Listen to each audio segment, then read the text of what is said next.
Stay strong, never gonna back down. I told them time and time again.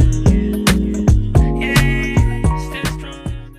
Things Fall Apart remains a timeless exploration of cultural collision, tracing the rise and fall of Okonkwo's world in pre-colonial Igbo society and probing the seismic impact of British colonialism.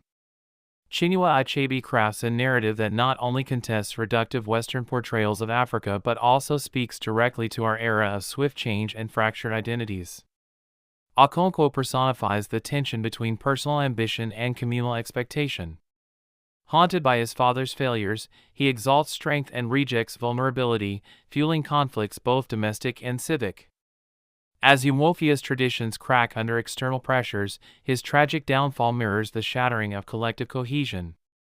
The novel's portrayal of ritual and custom highlights the friction between time-tested practices and disruptive ideologies. From the New Yam festival to ancestral rites, Achebe shows ceremonies as more than pageantry, they bind generations in shared meaning. Today, communities worldwide wrestle with preserving local customs in the face of globalization's homogenizing tide. Colonialism in Things Fall Apart exposes how power exploits narrative, labeling native beliefs superstition serve to justify conquest. That dynamic persists in modern media, where marginalized groups often fight misrepresentation. Achebe's work urges us to interrogate who controls the story and whose voices remain unheard.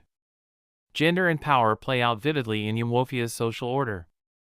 Okonkwo's rigid masculinity and disdain for anything feminine trap him in a cycle of violence, while women's roles, though crucial to the economy and spirituality, remain circumscribed. In our time, movements against toxic masculinity and for gender equity echo Achebe's challenge to cultural scripts that stifle emotional nuance.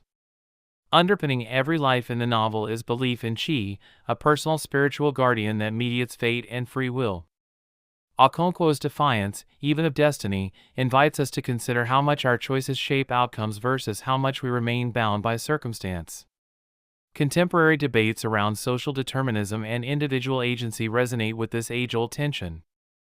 Community lies at the heart of Achebe's vision. Age grades, kinship ties, and village councils form a safety net of mutual obligation.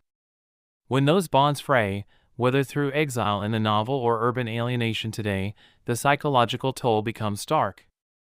In an era of digital isolation, the lessons of Umuofia remind us of our innate need for tangible solidarity. Achebe's linguistic innovation, writing English laced with Igbo idioms and proverbs, reclaims colonial speech while preserving indigenous thought patterns.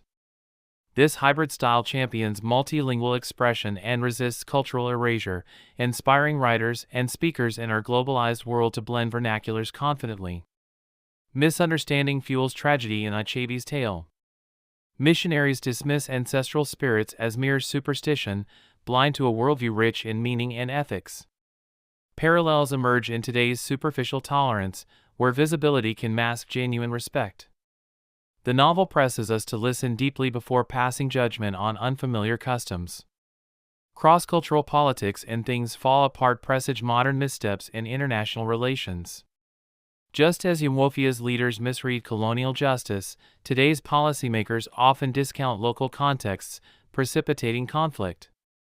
Achebe's narrative serves as a masterclass in the necessity of equitable dialogue and humility in negotiation. As nations race to modernize, Achebe's warning rings clear: progress severed from heritage breeds alienation. Urban planners, educators, and tech innovators can heed this by weaving ancestral knowledge into new infrastructures, be they classrooms or smart cities, ensuring that advancement enriches rather than erases identity. Ultimately, Things Fall Apart endures as both cautionary tale and source of hope. It challenges us to approach otherness with empathy, to balance resistance with adaptability, and to forge futures rooted in respect for the past. In our fractured world, Achebe's novel lights a path toward understanding and reconciliation.